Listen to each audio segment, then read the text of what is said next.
Hello and welcome to a Taylor's Tales podcast. This is Chris's Corner. I'm your host, Chris Taylor, and welcome back to a brand new episode. This week, late night drives in the winter. Well, I'm talking about seasonal depression or just the general gist of winter in general, going over a couple of things today. Oh, boo-hoo! Let me play a sad song for you on the world's smallest violin. This is serious. I know. This really is the world's smallest violin. See? Just a few thoughts over this period of time, and we're all dealing with it. For those of us in the cold of Britain, or whether you're in the parts of the US, or maybe you are in Europe or any other place where it is, let's be honest, depressing at the moment in terms of weather. I was talking to my parents yesterday.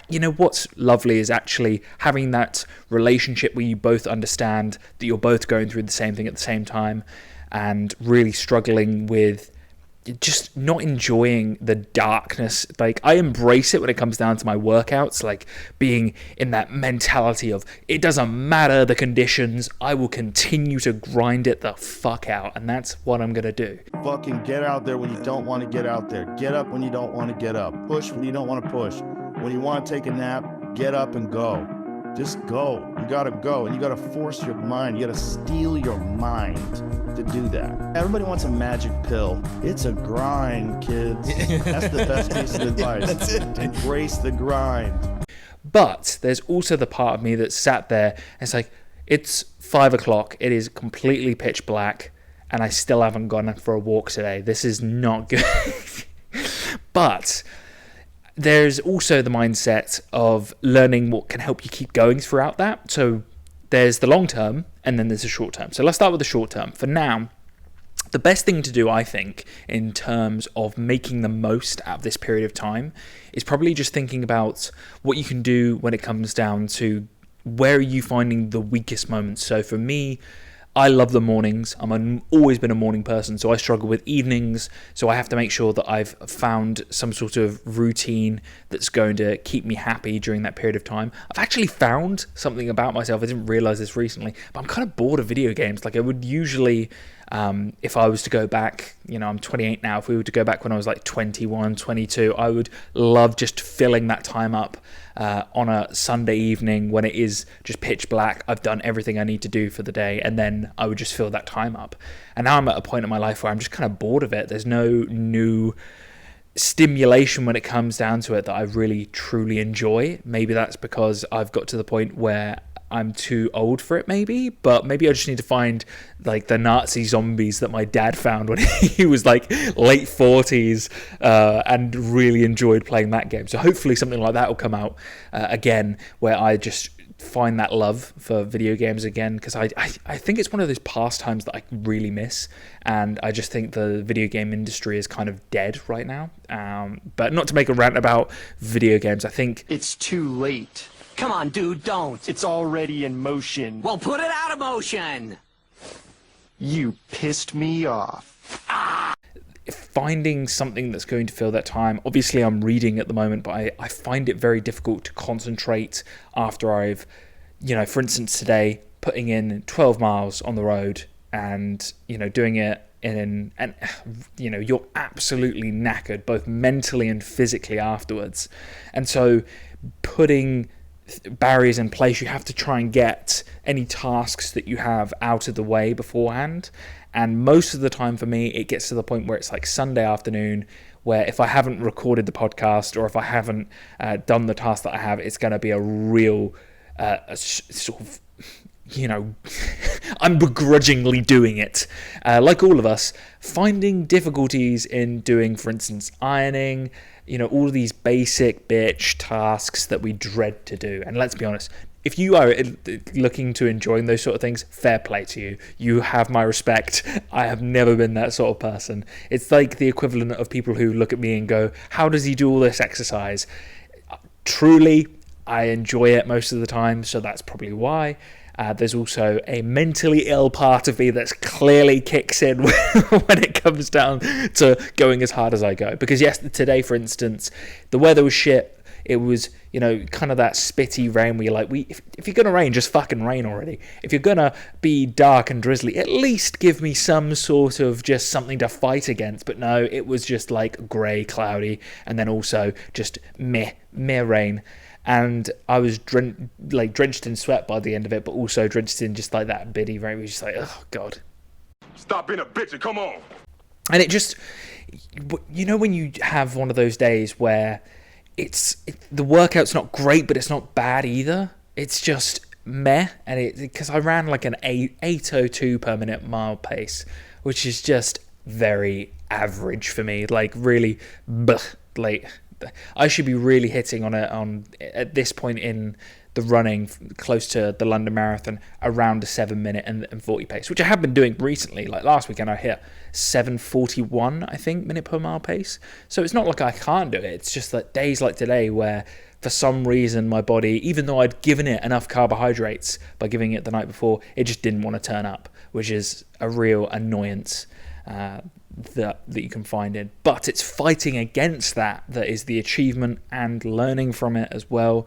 So something that I make sure to do nowadays is I'm buying some sort of Lucozade or some sort of non-filling carbohydrates that I can utilize before going for these runs, and it's super useful for me to understand that you have to be really tapped into your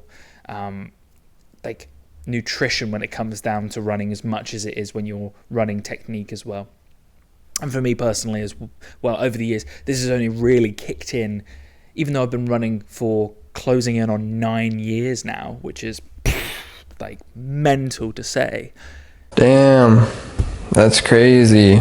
It's also crazy that I'm still learning. And once again, bringing it back to the title of this, is like, if you're always going to have these winters, you're always going to have the dark times. And if you live in a sunny place like Australia or LA or I'm trying to think of somewhere else that's good, like Malaysia at the moment, or somewhere in the south, fuck you, number one. Guess what? What? You really want to know? Yes! Fuck you! No, I don't mean it really. But also, they'll have the opposite at the other time of the year. So when we've got summer, they'll have winter, and they'll have to do with what we're dealing with at the moment. It's just kind of the opposite. The grass is always greener on the other side, sort of thing. And so it's very easy to just kind of be like, my mum said this to me. She said, if I could pay to be out of the country in January and February, I would. And I thought to myself, I totally agree. And I've done it before, and it's amazing. But you're always going to, at some point, for majority of people, they're not going to be able to afford to do that. Neither can you, and neither can I. It's lovely to talk about hypotheticals, but being able to do that every single year just isn't feasible. And there's also this mindset of you're going to be running away from your problems rather than addressing them. So how can you make the most of now rather than, trying to be in a position where you're always dealing with the best times rather than the worst times? And so I thought to myself, well, I've dealt with this before. What was it like last year? What did I do to be able to focus in and really utilize the most amount of time in winter? And I looked at my calendar. I was like, oh my God, I did the exact same thing last year. I had that moment where I was like, oh, winter, man. Like that midpoint. It's always when you hit February. It's always when you hit February that you get to that point when you've just had fucking enough. You're enough of the dark times. You're enough of the fucking grind and just brimstone of just day after day, same things. Because I'm trying to be good, trying to save money, like most people. I imagine you, the listener, are also trying to do the same thing post-Christmas, where you're like, right, I need to, save up for holidays for this year. I need to make sure that I'm being sensible. And then at the same time, by doing so, you do less, and you are also stuck in that routine of, oh, fuck.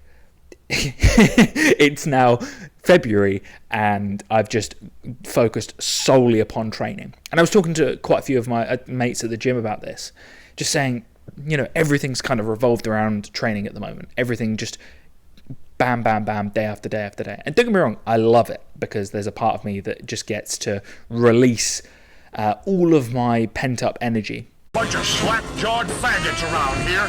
This stuff will make you a goddamn sexual tyrannosaurus. Just like me. because I'm very just kind of an energetic person all the time, and so I can't utilize that energy when I'm sat at my desk. It just isn't possible. I can utilize mental energy by problem solving, which is great, another part of my brain being used, but at the same time, you know, there's so many different parts of you that are going to be wanting to be used, and it's with the podcast.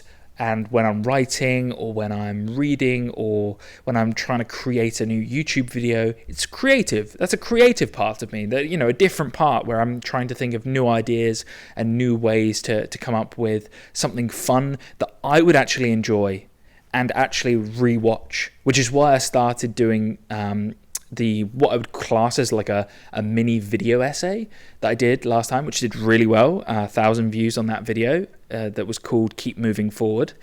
And it's kind of crazy to think that just by experimenting with the podcast, you can pick yourself up and be like, right, okay, I need to put the work in as much as anything else. I can't just be doing the same thing over and over and over again, expecting the outcome to be different. That is the literal definition of insanity.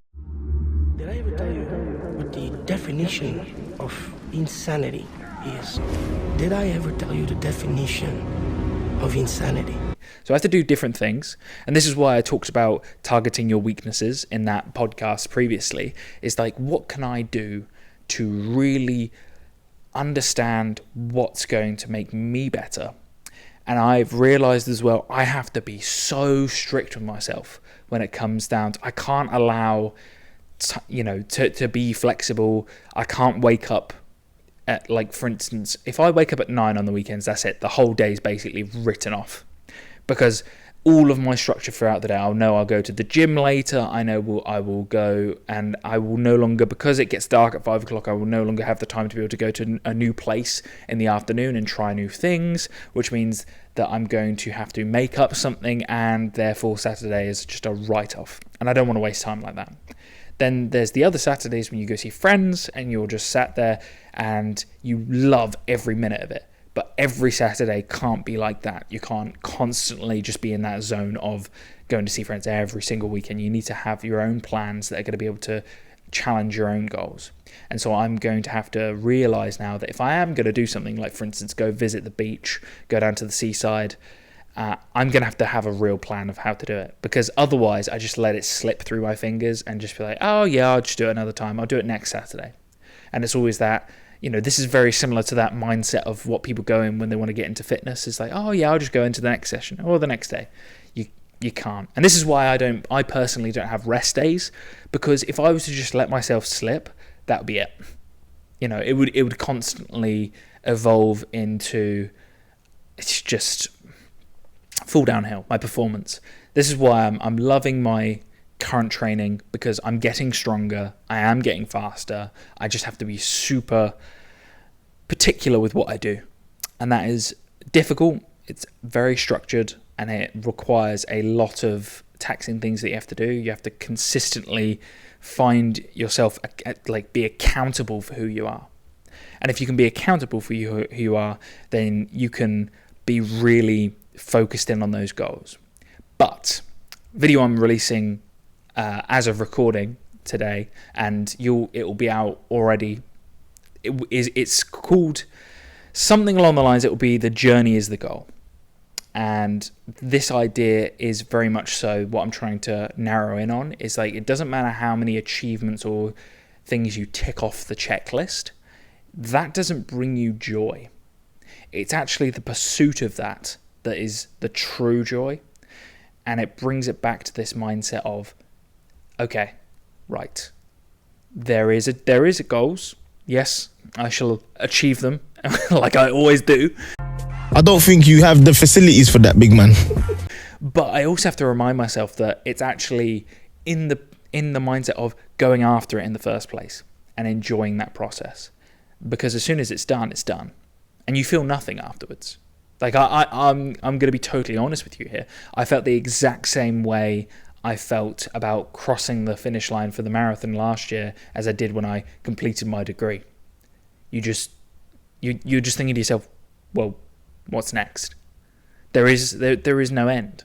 Like, it brings back Goggins' thing of like, there is no end, friend. People go, man, why don't you ever smile? There's no fucking end, my friend. It is a constant cycle of life, and is in enjoying those cycles and enjoying the process to get there. So what can you do to enjoy these things? One of my favorite things actually about like it getting really dark at like 5 o'clock, for instance, is putting on joggers and putting on winter stuff and putting the heating on in the evenings when it gets really cold, and just enjoying that warmth and kind of, you know, comfort to some extent, because a lot of what I do is discomfort. So having that as a treat rather than a standard, I think that's really important, because if you allow yourself to be in the comfort zone all the time, it can be just as dangerous as being in the discomfort side all the time. And I think that a part of me is very chaotic. Like, I have to refresh my life every 2 years, otherwise I'm bored. And then there's also the part of me that's structure, cycle, keep doing the same thing over and over and over again, you'll get better and better and better. But there's also, if you allow yourself to have the same, you know, if the outcome is the same and you're doing the same thing and it's not getting better, then you need to change. So there's very much a middle ground that I'm trying to find. I don't know about you personally. I think it would be helpful to know as well. I mean, if you have the chance, drop a comment in the comment section about what you're trying to challenge yourself with, what goals are you trying to chase, but at the same time understand that by achieving them, it's not going to bring you all the joy that you think it's going to bring. But creating things to look forward to is something that I really believe is important when it comes down to this time of year. You're at that beginning part, and I would say create something that's going to bring a big smile to your face, or something that's going to tick off one of those life goals. Because there's always this, you know, you could do the same thing over and over again with holidays. You could go to the same places. You're always going to enjoy it. If you're going to always enjoy it, then that's great. But if you want to also expand your horizons, I do like the idea of having one holiday where it's like, okay, standard, I know I'm going to love it, go with that. Which for me this year will be going into France and Switzerland, and just going to that period of Europe and really enjoying that part of the country. And then there's also, for me, I'm going to do that Muay Thai camp I talked about last time, and I've never done anything like that before in my life. But I know for a fact if I do something, it looks challenging, it looks interesting. I don't know how my body's going to deal with the heat or the consistency, or doing something completely different to weightlifting and running, but it'll be fun to do and to give it a go. And I think actually if I do enjoy it, then I'll be able to take it into my current routine and join somewhere local. But before I do that, I want to give it a go in a professional area, in somewhere that is somewhere I've never been before, and somewhere that would be really interesting to see, and it's a beautiful place as well. And obviously a nice thing as well is getting a tan along the way. And finding these things that you know you can look forward to can sometimes make you forget about today. You're always thinking, oh, I can't wait until then. And I had that mindset when I was younger, is very much, I can't wait to get out of school. I can't wait to finish this degree, or I can't wait to get out of this situation because it's tough right now. And you lose a lot of time by doing that. As soon as I stopped doing that, and as soon as I started focusing, and I've realized this, as soon as I'm on my own and I'm in my own space, like I was back in 2018, or when I was in last year in 2023 and in 2022, and you know, to some extent in 2020 as well as 2021 during lockdown, that was a much more introspective year and very difficult to get out of. You know, I think for most people, they were in what I'm describing right now, that structure of consistency, and it drove quite a few people mad, and it made me laugh, because like I always think to myself, but that's just my standard life. I always thought that's what most people's lives is it a cycle of this normality. You don't see people every single day, and because we've started working remotely as well, it is very much a common thing now for people to talk less and less in person. But should it be normal? I don't know. With stuff like the AI headset that's come out from Apple, I say AI headset. It's not really an AI headset. It's a computational space, a spatial computing system, where you put on the goggles and you are able to interact with the real world and the metaverse, shall we call it, at the same time, which is fascinating because it shows this new future of technology, but it's also terrifying because I think it's bad enough as it is, this remoteness of humanity. And we saw it in the pandemic. People really struggle, and this is why I find winter to be very similar to that mindset of, you will find it gets darker, and one of my favorite things to do when it does get like that, on Saturday, I just went for a drive. I just went for a 30 to 40 minute drive, put some great music on that's going to bring me a joy, and I'm feeling the car and driving at 60 miles an hour.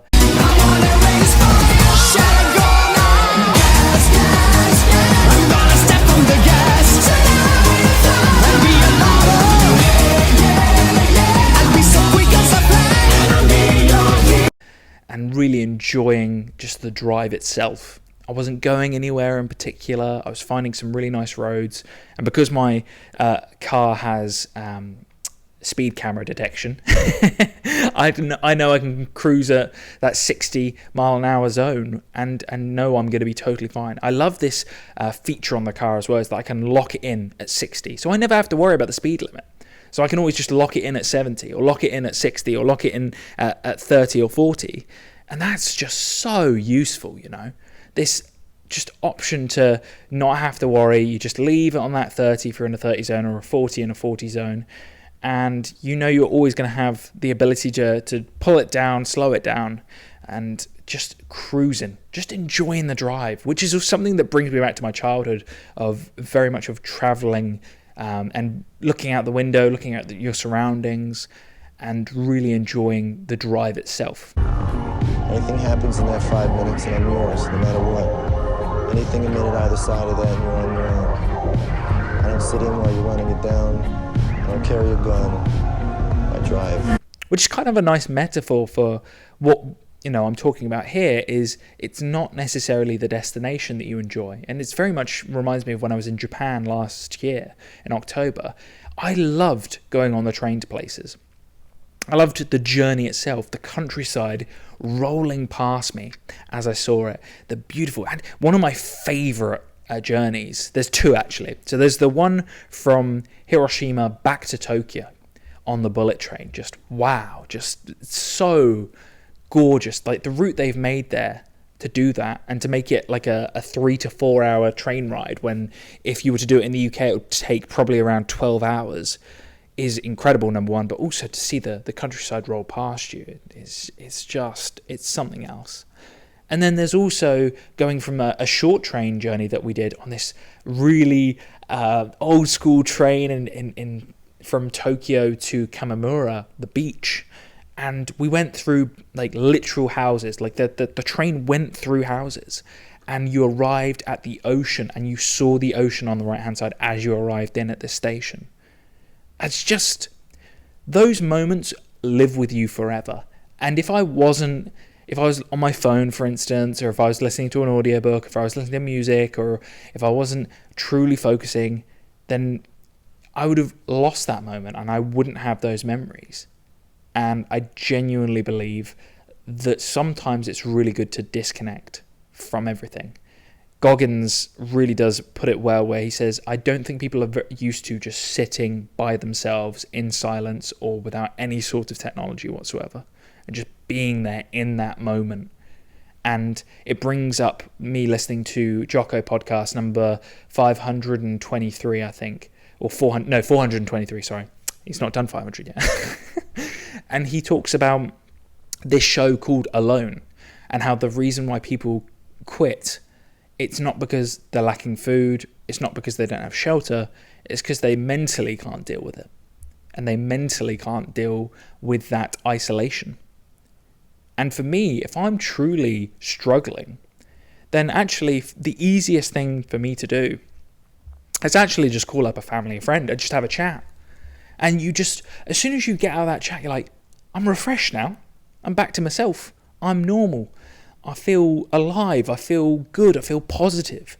And I think this is why relationships, if you can keep them in the pocket of life where you're both getting something out of it. You're both, obviously, you're enjoying each other's company. You're not absolutely exhausted from talking to the person afterwards. Like, that's always a good sign, is that if you're more energetic on the way out. I mean, one of my friends, and Jordan Green, if you're listening to this right now, you were that person where I would go visit you and I would be just like happy-go-lucky afterwards. Like, I never have every time I visit that guy, literally never have a bad feeling afterwards. Whether he feels the same way as me is another question. Altogether, that fucking bastard is sapping all my energy up and feeling good afterwards. How dare he? That bastard. There's also friends as well who I love visiting on as much as I can when I can, or talking to. And you just feel like time hasn't passed as well. One of my oldest friends, Alex Young, very much similar, where I will have a conversation with him. It's as if we haven't, like, it'll be 3 months and we haven't spoken, and we'll have a phone call, and it's like no time has passed whatsoever. Like, it doesn't matter the time. Like, there's no problems whatsoever. He's always just in that phone call. So if you've got people like that in your life, there's never a moment in life where you ever have to worry about being isolated or being on your own, because you always know you can rely on those people to be there for you. They're always gonna be around, and you need to make the most of that. I mean, I'm in my late 20s now. I'm trying to make the most of it as I can, visit people when I can, try and be as, full of life as I can in these moments, because I want people to feel good. I don't want people to feel negative. I'm going to say yes to things that I believe are going to leave me with a positive mindset afterwards. I'm not going to say yes to stuff that I know for a fact I'm really going to struggle with anymore. And I used to be that person when I was younger. Say yes to everything. Say yes, yes, yes, yes, yes. And there's a positive thing where you get exposed to new things in life, but there's also a negative thing where you're giving up your time and you may be in a place you really don't want to be in, and you have to just sit in it. And I'm tired of doing that. I am now in the point of my life where I can make those decisions. And again, bringing it back to Green Books, Green Lights. I finished the audio book as well from Matthew McConaughey's Green Lights as well. All right. And I just felt so positive, again, finishing it. And him talking about how in his 20s and 30s, it was about filtering the things that he knew was him. Was all about him, was going to make him feel good. And it was in his 40s that he was in his prime time, which is really reflected by his films as well. Like, when he was in his 40s, his films are just insane. Like, they are so good, one after another. Dallas Buyers Club, True Detective, the Christopher Nolan film that I'm going to have to look up now because I cannot remember it for the life of me. It's not Inception, it's, oh God. The meme of him crying in that film is everywhere as well, and it's going to take me a second to look it up. So Matthew McConaughey, and it's Interstellar. Of course it is. How did I forget Interstellar? That is embarrassing that I do not know that. But there's also he did a couple of really good ones in that period of time, and it clearly it's a reflection of who he was at the time as well, being just on top of it. Oh, Wolf of Wall Street as well. I totally forgot about that. He did that brilliant little bit part in the film as well. It's like, and just you can tell. And I want to be like that. I want to be in my 40s, and I want to know exactly who I am, know exactly what I'm about, and to feel like you don't need to be different for other people. You know, you can just be who you are, which is something that I'm trying to do at the moment. When it comes down to dating, is just not filtering myself. I do that a lot, where I'm thinking to myself, oh, I better not, show truly who I am, otherwise the person will go away and be like, yeah, what a nutcase. But they're going to be like that anyway, because I am a nutcase. Like, I'm talking to myself in a fucking microphone for a podcast for entertainment. Like, it is crazy. It's like the radio that nobody listens to. Oh dear. But I also do crazy stuff like traveling the world solo, and things that most people probably wouldn't find to be normality, and that's fine. Like, that's who I am. But it is all right with me. And I don't care what was it? Oh, God, Cody and I forgot the other gentleman's name, taking the piss out of Matthew McConaughey all the time, which is fair enough. Like, he doesn't help himself sometimes. But sometimes you also have to realise that most people in life don't care. And being the person who's taking the piss out of somebody for trying to be an influential and helpful person is probably, kind of sad. And that's something that I've seen on YouTube recently, is there'll be channels that really are just there to utilize someone else's name as a way to be able to get views and to be able to stand on their shoulders to some extent, which is really sad. And I hope that you, the listener or the viewer, are not doing that, because it's negativity, and negativity breeds negativity. Unless it's funny, unless it's a piss take, and it's like Bill Burr taking the piss out of Joe Rogan for wearing a Little Rascals hat. Or, your friends, because my favourite thing in my job is my Friday meetings, where, for instance, this Friday I got ripped into, like, literally for no reason apparently whatsoever. Like, one of my friends took a screenshot of me, and like my chin had got pixelated somehow, and I got roasted in that chat, and I laughed at it. It was hilarious. I appreciate it. It's like the equivalent of watching Instagram comments. I think it's fucking hilarious if you have the ability to laugh at yourself and to be part of it, because you've got to be able to take as much as you can give in this life. And if you can't laugh at what someone else ripping into you, don't bother ripping into somebody else, because it's gonna be like that. So maybe what would be hilarious actually is if these commentators on other people's channels, or if comedians who take the piss out of other people's stuff, were to have the other way around done to them, and to see their reaction and to see what would happen. I would love to be a part of that one day, and not necessarily a roast, but just to see the sort of positions change, because you truly see who someone is when you give them a taste of their own medicine to some extent. Because if they don't, then you can see that they're a little bit insecure. Oh my god. So, but this is coming from Mr. Judgment Man himself. It's clearly a family trait to stand on my high horse and be like, I can judge thou from up here in these high clouds. Oh dear. But leaving it on a really positive note, I'm going to leave you with two things. One, are you meditating? Can you be in the silence? Can you be in that moment of isolation in this tough winter time? The late night drives as well, are you doing those? Are you having a little bit of fun? Are you enjoying these periods? But also watch the movie Another Round with Mads Mikkelsen, because I think it's a perfect depiction of what I've just described. Going through life in the consistent same thing over and over and over again, and allowing it to get stale without any changes whatsoever.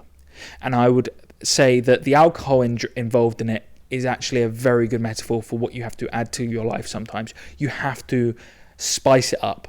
Now, does that mean getting rid of, throwing the baby out with the bathwater of your life? No, it means just adding little changes here and there and enjoying certain things. And I think the perfect way to end this podcast is actually the song at the end of that film. What? Bunch of slack-jawed faggots around here.